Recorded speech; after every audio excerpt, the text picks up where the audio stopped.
Friendships ended because I won't pay for someone to go on a trip. Realizing that I had a leech as a friend, and I'm disappointed in myself. Lori always wants to participate, but never contributes, and most of the time it never really bothered me. Our group of 6 always contributed extra for things like concerts, weekend trips, and so on. In high school, it was because Lori came from a poorer family than the rest of us and wasn't able to get a job due to parentification, had 4 younger siblings. Then in college, it was because she couldn't work and maintain her grades without losing her scholarship. Now, she can't contribute anything because she's struggling financially and didn't have the means to save anything. And I got pissed, admittedly, because she spends her money in crap ways. I've called her the Carrie Bradshaw of the group, which wasn't appreciated, but is very much true in how she uses her income. We've been planning this trip for 4 years. I know it's awful to look at what someone has and judge their finances, but Lori is the same person who had no expenses during the pandemic because she was living with me and my great-grandmother. She didn't pay for groceries, wasn't charged rent, still had her job, was getting hazard pay. Lori waited until it came time to start paying for everything to say she didn't have it.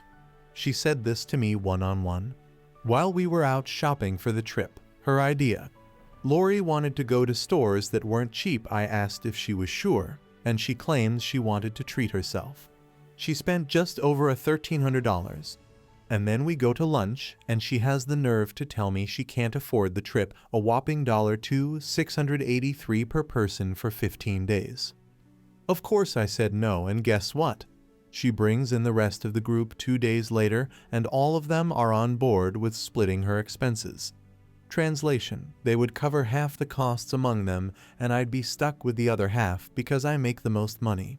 And saying no means I'm in butthole. Calling Lori out for blowing half of what she'd have to pay for the trip on crap she didn't need was too harsh and uncalled for. They claimed that she deserved to feel good about herself after the life she had. Like I wasn't raised by my grandparents and neglected by my parents in favor of their stepchildren. Wasn't working through high school and maintaining my grades to be valedictorian. Like I wasn't struggling until I got a good internship because I had to work. Yeah, I'm financially secure now, but why the hell should Lori be rewarded for bad spending habits? They're all upset now because I told them I'd go on a trip by myself. They didn't think I'd cancel it and go through with booking a trip for myself. It's costing me more, but screw them. They want Lori to go on a trip. They can plan one and take her without me involved. Relevant comments. Captain Wellingtonii. What kind of mental hold does she have on you folks? She has some type of Professor X-type powers. What does she bring to the group that allows her to mooch off of everyone?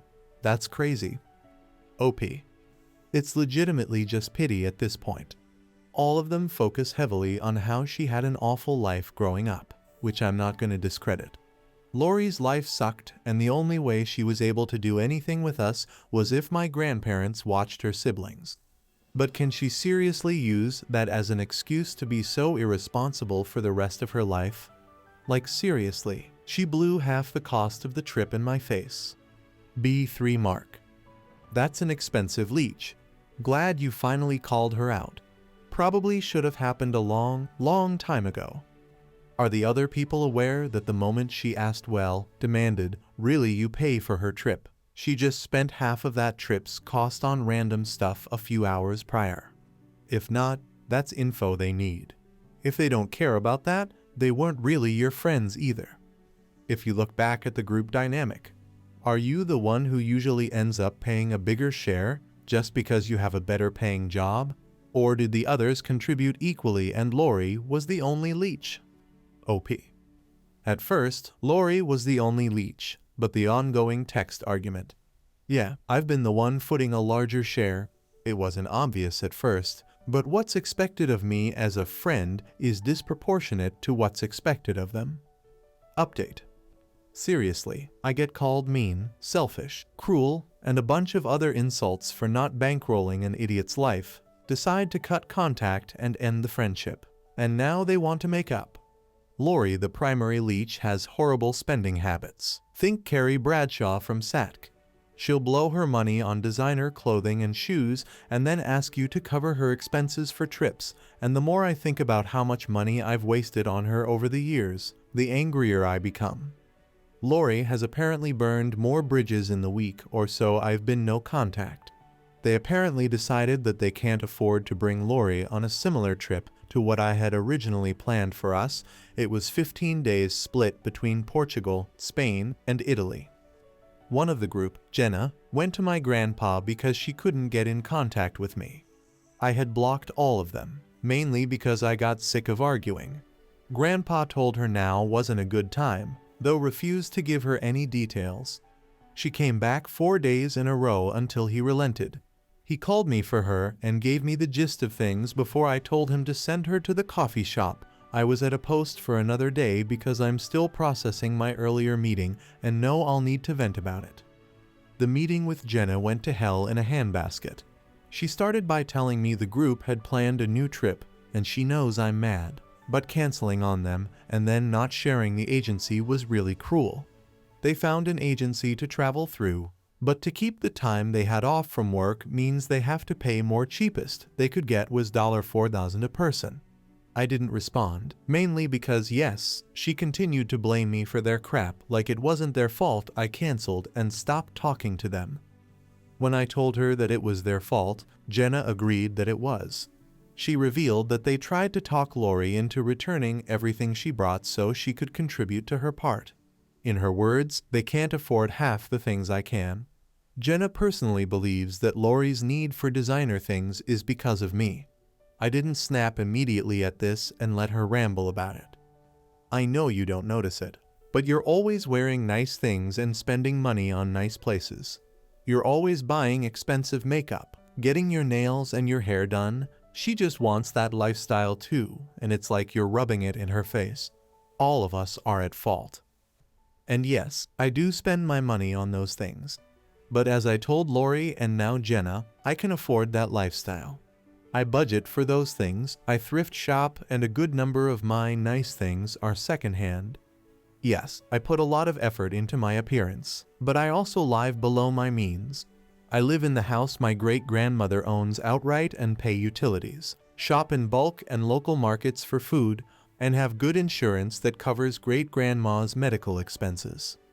I, again, thrift for my nicer things or save for them or wait for a sale. I have enough in my lost my job savings account to last a year. Yes, I have a savings account just for that and continue to add to it from every paycheck. Everyone that knows me are aware of how I can afford what I afford. I don't make an effort to hide this. However, it is not my fault Lori refuses to be smart with her spending.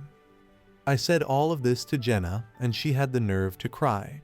She said not everyone can have that type of security, and unlike me, they can't afford a last-minute trip, and Lori especially couldn't. I cut her off when she started on Lori's sad childhood and just let her have it. I told her she was fixated on my finances and lifestyle.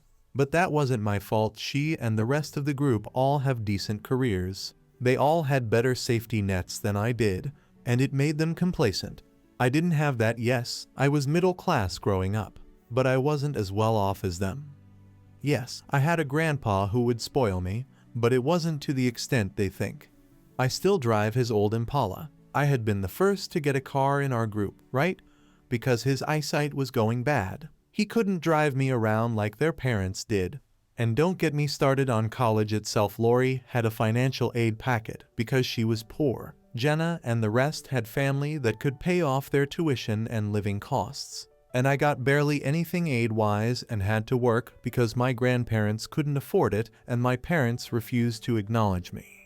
If I hadn't landed an internship turned career that paid off my education, I'd still be in debt. Jenna kept crying and I told her to stop, that I'm sick of them and they're crying. I threw her getting cut off by her parents in her face, told her that it was because she's a financial leech just like Lori, and that was her problem. I'm sick of them acting like I'm the problem, and I was done listening to her efforts to villainize me. Rather than whining, maybe she should think about why her parents cut her off, and why I am also cutting her off, because she likes to blame everyone and everything for her failures. I shouldn't have said it, But I did. You got kicked out for stealing someone's essay. You wasted their money, and I damn sure won't let you waste mine. Grow the F up and don't ever bother my family again." Then I left her there crying. Not my finest moment, but seriously, what the actual hell is wrong with people? Final comment from OP. Everyone that knows me are aware of how I can afford what I afford. I don't make an effort to hide this. I'm a firm believer in financial health and wellness, i.e. having a good relationship with money, knowing how to live within your means, etc. I don't preach about it and answer questions my friends have asked me honestly because I think some level of transparency is good. When they ask me how I could afford this or that, I tell them about how I got it, which is almost always through thrifting or sales or some kind of deal. If they ask me for advice, I give it and encourage them to talk to others too, because everyone's situation isn't the same. And I know it comes off like all they do is talk about money. But prior to all of this, them asking or talking about money was few and far between sans for the occasional weekend trip. Update 2. Feeling some visceral ike over someone's mom. Seriously, I blocked their daughter nearly 2 weeks ago. Of my former group, there's Carly. Her parents were always the overly involved sort. Growing up, it was a major point of contention. People didn't invite her to things because her mom would call or text every few hours. Overnight trips were the worst and birthday parties were intolerable, think smothered, where it's not a party just for the daughter, but shared by the mother and turned into an entire twin event.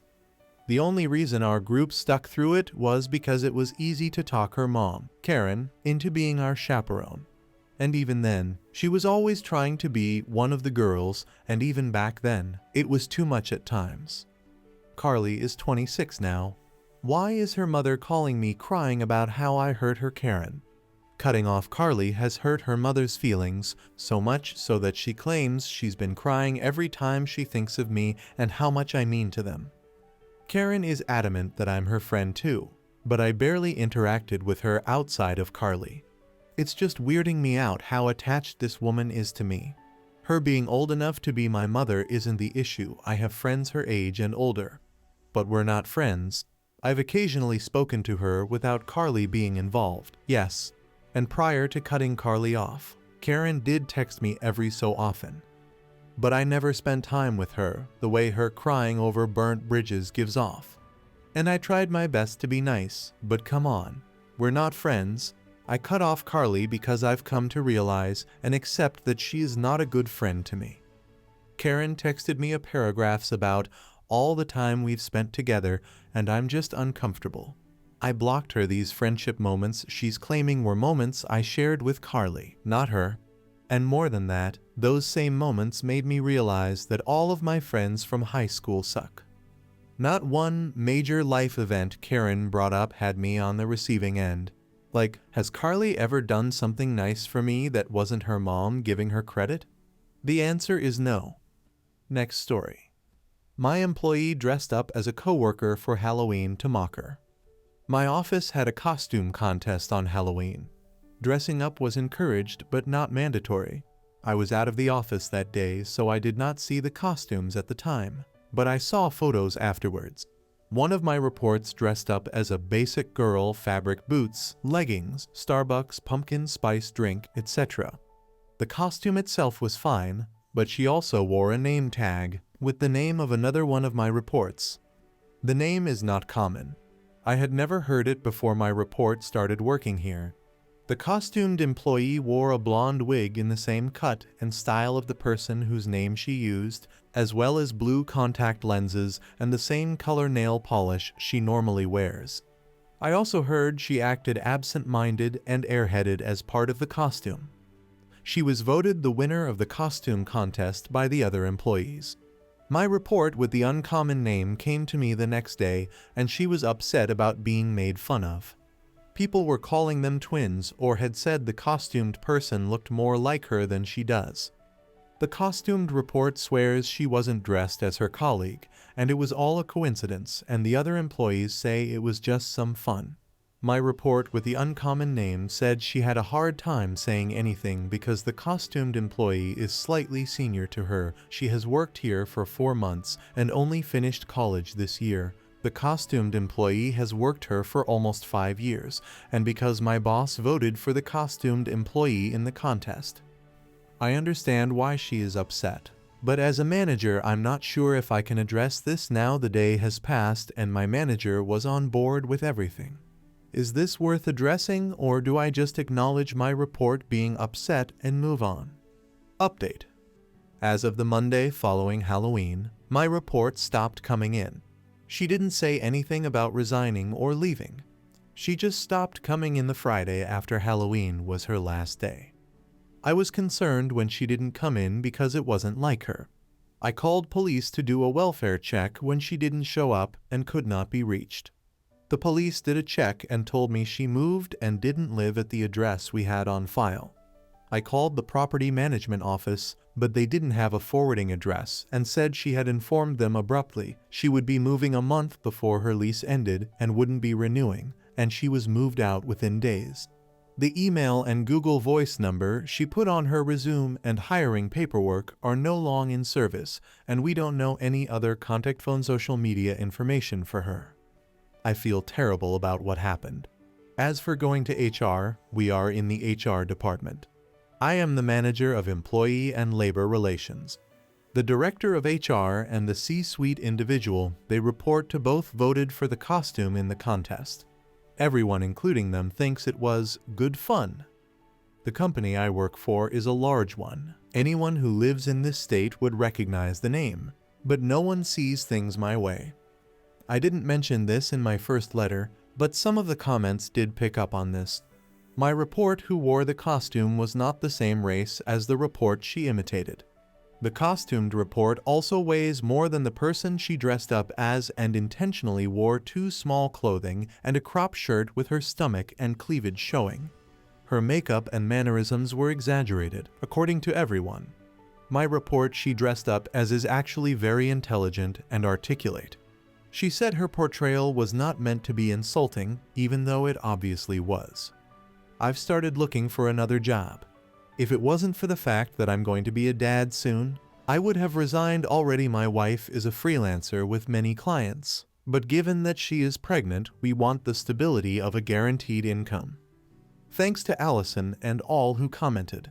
It made a big difference knowing I was right to be upset, even though no one else saw it this way. Next story. I fell asleep in my roommate's bed because I was sick and my girlfriend broke up with me. My girlfriend Celine 20F and I 21M have been dating for about 7 months now, but I had feelings for her for like 3 years beforehand. I have also been sharing a flat with 2 other girls and 1 other guy. One of the girls is Kaya, and we're pretty good friends. As it just so happens, Celine's ex cheated on her with Kaya. Kaya hadn't known they were together at the time. So when I first brought Celine over to my place earlier into our relationship, she told me about what happened. I realized then that things would be messy, and I asked Celine if this was a deal breaker for her, but she said she wasn't sure as she was aware that Kaya didn't realize she was facilitating cheating. The next day, Celine said she thought it over, and that she held no resentment towards Kaya, but was insecure about herself and felt uneasy that we lived in the same house. We both agreed to continue with the relationship and set our boundaries. One of them was that Kaya and I won't sleep over in each other's rooms anymore. We used to have movie nights on Fridays. Kaya's room was the only room with a TV in my flat, and I'd sometimes fall asleep in her room during movie nights. Everything was platonic, and I told Celine about this. Let's move to the present time where our relationship is like a fairy tale. Being with Celine is pretty awesome. But my exams are coming up soon, and because I'm horribly underprepared, I needed to lock in. So I told Celine I would have to be a bit selfish and wouldn't be able to spend time with her or have much communication till they're done. For the past 3 weeks, my life has been wake up, spend the entire day-night at the library, then come home to sleep for like 5-6 hours, then go study again. It's a horrible routine and I feel like a zombie. but I have too much content to catch up on and not enough time. I must also admit that I've not been in contact with Celine all that often. We only talked twice on FaceTime and texted very little. She tried initiating, but I had my phone shut off while studying and only replied when I left the library. On our second call, she said she felt neglected and it was really starting to get to her and she wanted to spend some time together. I apologized, told her I missed her too and that she could come over to spend the night. But she came about an hour later than she was supposed to, and I fell asleep by then. She still stayed the night, but the next morning I felt that she was upset I fell asleep. Then I got really sick 3 days ago. I threw up at the library and asked Kaya to come pick me up. My other roommates are out of town, and Celine would have taken too long to get there. When I got into bed, I threw up all over my sheets. At this point, my memory of what happens is foggy. I was very drowsy and not thinking straight. Rather than cleaning up and setting new sheets, I texted Celine I was very sick and had vomited over my bed and asked if I could sleep over at hers. I got no reply, so I went downstairs and slept on the couch. When I woke up the next morning, I was asleep on Kaya's bed shirtless. I had no clue how I got here, but Celine came to check up on me and walked in on me like this. This was when I woke up, and Celine was very upset. She yelled, "How could you?" And before I had chance to say anything, she left.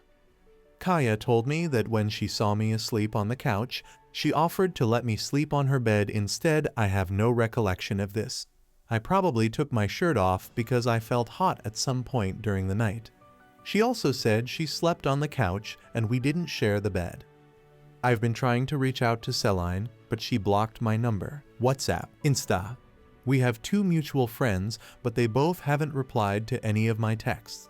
My fever died down yesterday night, so I went to Celine's to clarify the situation, but her roommate said she wasn't going to talk and made me leave. This whole situation just feels so horrible. I love the relationship that I have had with Celine, and the fact that it's probably over makes me feel so distraught. I also reflected over how I've been recently, and I realized that a lot of blame goes on me. My exams aren't a reason to just completely shut myself out of my relationship, and I need to work on being able to juggle life and studies at the same time. Other than her finding me asleep on Kaya's bed, she probably had a lot of animosity and upset amalgamating over the last 3 weeks of me not being in contact. It's painful knowing I made a very unnecessary decision, and had I put in more effort, it wouldn't have cost me a great person out of my life. Comments. Mountain Animator 859, you spoke with your GF twice in 3 weeks. That's not how relationships work, buddy. Automatic Shine 6512. This girl already slept with her last boyfriend. The fact she even decided she could deal with you guys living together is huge. Then you tell her you have platonic movie nights that end up with you guys sleeping together in her room. At that point I would have bowed out, but she still just asked for a simple boundary. I've never been sick to the point where I genuinely don't remember taking my own clothes off and getting in a different bed sober. You hardly talk to her or make time for her for weeks. A simple text or phone call is very easy, and at that point I'd assume something was up. Then she literally finds you in that girl's bed. You're either lying and have interest in that girl, you were roofied, or you didn't actually care about your girlfriend. I'd be out. Update. I'll start by saying now that this post will be very long, but will add little to nothing new. The most expected outcome is what happened. The reason I'm posting this is because I saw Celine for the final time a couple days ago, and I also want to clear the air on some matters. For the sake of tracking time, let's call day 1 the day Celine broke up with me. Day 4 was when my initial post was published. I sat my final exam at day 7 and didn't actually check up on the post at all till day 8. I was very, very shocked reading the comments. To be blatantly honest, I wasn't expecting like 1,000 people calling me a huge bellend. I knew I made a mistake, but in my head, I thought I was a good person. You know how you just kinda perceive yourself to always try and do things with a good intention, so you think you can't ever be a bad person? I don't know if that makes sense. But reading the post opened up my perspective and made me realize that the relationship was not salvageable, and also gave me depth on the hurt I caused Celine. I shattered her trust completely and was just not a good boyfriend for an entire month leading to the breakup. So, I just didn't contact her. As I'll mention later on, I was not in a good headspace and I distanced myself because I was an even bigger butt than I let on previously. On day 12, she messaged me to ask for her iPad back. She'd let me borrow it for my notes. We last met on day 15 when she came to collect it, among other things. We were both silent the whole time she was there, which must have only been like 5 mins or so. She returned some of my stuff I'd left in her apartment, and when she was about to leave, I told her I was sorry. She said okay. I said I never meant to hurt her. She, again, just said okay. I figured nothing I could say was the right thing at this point, and we said goodbye. So like I said, the very expected outcome occurred. I can't lie and say that I'm instantaneously a better person now. I'm not. I want to be better, but I can't become a better person in a couple of weeks, and will need to really work on my character in general. As for Celine, I can only just pray and wish for the best for her. I'm going to answer some of the main questions that people had. I never went into the full depth of the story because there is a lot of context behind it all, and I just never expected the post to reach so many people. Did Kaya know about Celine's boundaries? Yes. I told her the day Celine and I discussed our boundaries. She seemed to be very understanding, and we both kept distance since. How did you lose consciousness from vomiting? It was from dehydration. On day 1, I went to the hospital at noon because my condition wasn't getting any better. I had a temperature of 104 and a blood test showed I was severely dehydrated, and I was put on a drip. None of this was mentioned because I never expected this to be a matter of criticism and thought very ill sufficed for it in my previous post. What's the need to be studying so hard? This is the question which needs a lot of context to understand, and I'll do my best to provide it now. I'm Indian, and my father is very similar to those strict Indian dads that you'll often see portrayed in movies. Take every Indian dad stereotype and you'll get my dad. He's in the military and is about as strict a man as you can imagine. He wanted to forcing me to join the army. I wanted to choose my own career path, which was in computer science, and we had a huge rift occur between us because of it. I moved from India to the UK for my studies, and one of the only reasons he agreed to pay for my tuition fees was because of the university I'd gotten into is prestigious. So he was happy with that, and B, he had a way to monitor my grades and could use this as leverage to make me study harder. In year 1, I did not do so splendidly. I finished with a grade average of 63%, which although is like the median score, upset my dad a lot. He got extremely physical and smacked me in the face a few times, and I had some bruises after. He also threatened to not pay for my final year if I didn't get an average of 70% this year, which would mean that the entire 2 years I've spent here would go to waste. I'm an international student, so I can't get a loan either. Furthermore, I did really bad on my summatives earlier in the year. I got a 41 on an exam worth 13% of my entire grade, and a 52 and 59 on 2 others worth 6% each. Celine also knows everything about my dad. We had a whole conversation before I went absent in our relationship, where I told her I was very far behind on my studies and was afraid of the consequences this would cause. We agreed I should try and study as much as I can till my exams were over, and she said she'd be fine with being in contact less often. Why did you barely stay in contact, Celine? Very simply put, I was a bad boyfriend. This is going to sound awful, but I think a part of me was just didn't want to have to deal with being in a relationship. I was overwhelmed, and it felt like a burden having to talk to someone. I completely acknowledge how horrible that is of me to even think. When I had those thoughts, I just downplayed them and let myself believe it was just me being cranky. Anyway, there's just never an excuse to go weeks without talking to your GF, and I was in butthole for doing that. However, I never, under any circumstances, had any intentions of cheating on her. I didn't want to deal with anyone, period, and so I didn't want to be around Kaya either. I mention this because a lot of people speculated that Kaya and I had something going on, which isn't the case. I just wanted to be alone till my exams were over.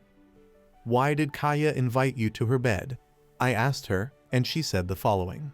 I was on my way out to an overnight study session, which meant no one would be home, so I thought you might as well sleep on my bed then. I didn't think it would be such a big deal considering how bad of a condition you were in. I thought Celine would understand. I didn't get in the bed when I got home. I slept on the couch. I could not sleep in my roommate's bed because they were out of town and locked their rooms. Kaya throws parties every once in a while, so they lock their rooms in case. I think that's as much as I can say about this now. There's not a great deal more to add rather than an apology to those who read all of this and still aren't content with my answers. As for what happens next, I don't think I'll be sprinting into a new relationship anytime soon. I'm long overdue some self-reflection, and along with trying to enjoy my summer holidays, I hope I can figure myself out and try and do better from now on. Comments. Seikoki, I'm glad Celine stood on business at least Elmao. Chonkosaurus Rex, I'm just genuinely curious about Kaya's thought process if you're telling the truth. She knew she was the person Celine's ex cheated on her with. She knew about the boundary. When she finds you sick on the couch with something that can be contagious for all she knows, she physically helped you get into her bed risking contagion, where you could absolutely have ended up throwing up again, making a mess out of her bed as well. She then went to sleep on the couch. Your potentially contagious germs would be all over. In her situation, I would have stripped your bed so the sick wouldn't fester and throw it in the washer. I would have checked in that you didn't need to go to the hospital, put out something to drink and some painkillers. I would have contacted Celine and let her know how you were doing, and that you would probably really appreciate if she dropped by to check in on you. No boundaries disrespected. I don't risk getting sick. Sick you won't have a nasty surprise in the morning. But for some reason Kaya just had to get you into her bed, while drastically increasing the risking getting sick or a bed full of sick. I hope you guys like this video. If you did, make sure like, comment, share, and subscribe the channel James Stories.